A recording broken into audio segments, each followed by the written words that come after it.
Like anything, negotiations can be challenging, but there are a few things you want to try to avoid completely to ensure not only a successful sale, but one where relationships are maintained.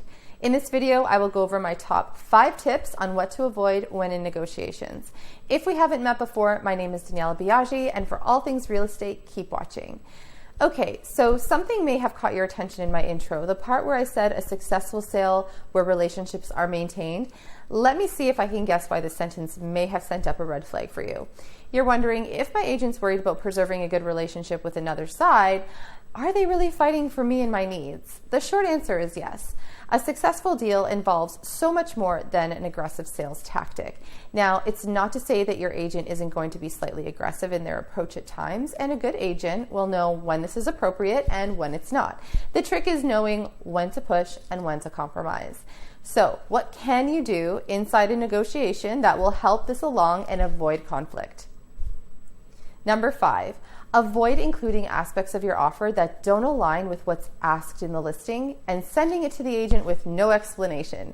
For example, if they're asking for a $50,000 deposit and you offer 10, without any explanation, this leaves questions in the minds of the seller, and the agent will want a little bit of background on finances to ensure the buyers are financially sound.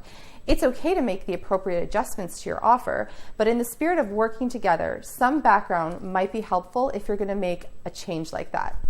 Number 4, avoid making consistent and unwarranted changes to the offer. For example, needing to make a change to the offer, then changing it back, and then back again, and then back again.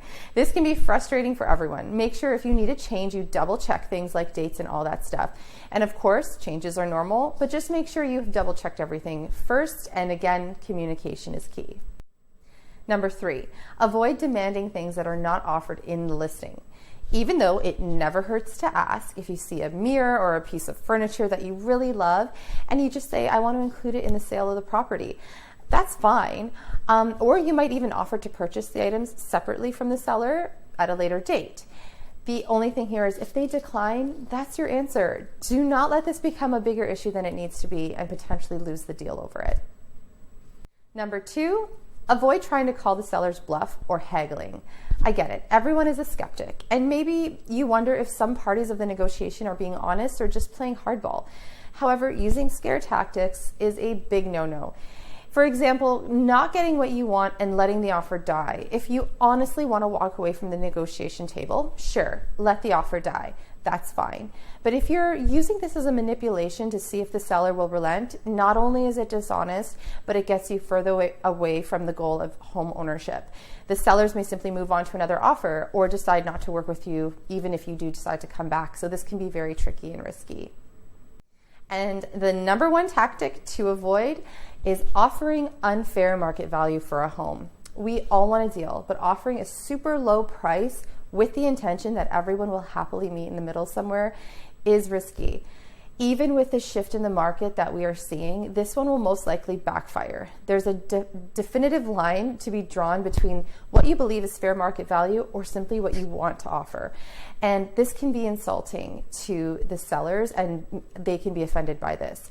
And it pretty much guarantees that they won't entertain or respond to your offer. If you do improve it, the sellers may worry you aren't approved for the funds, and this just throws up more red flags.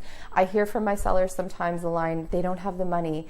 And from the listing agent's vantage point, they may be right. So we don't know unless there's information disclosed or there's a conversation to be had around that. How can you safeguard against this? Have your agent pull the data, find the closest comparables, and look at when they sold for and when, as this number may need to be adjusted for market increases or decreases over the years. But it would be considered a fair price within the data to support that, which your agent can provide the listing agent with if needed. So hopefully these tips help you navigate the negotiation table. If you want more videos, look for my next video here on my YouTube channel or my website. You can also find me on Instagram and Facebook, which are linked in the comments below. And as always, if you found this helpful, go ahead and like and subscribe for more videos about real estate. Don't forget to hit the notification bell to receive alerts when new videos are posted. And if you would like more information specific to you or need to know what your home is worth, you can contact me directly through my website at danielabiagi.com.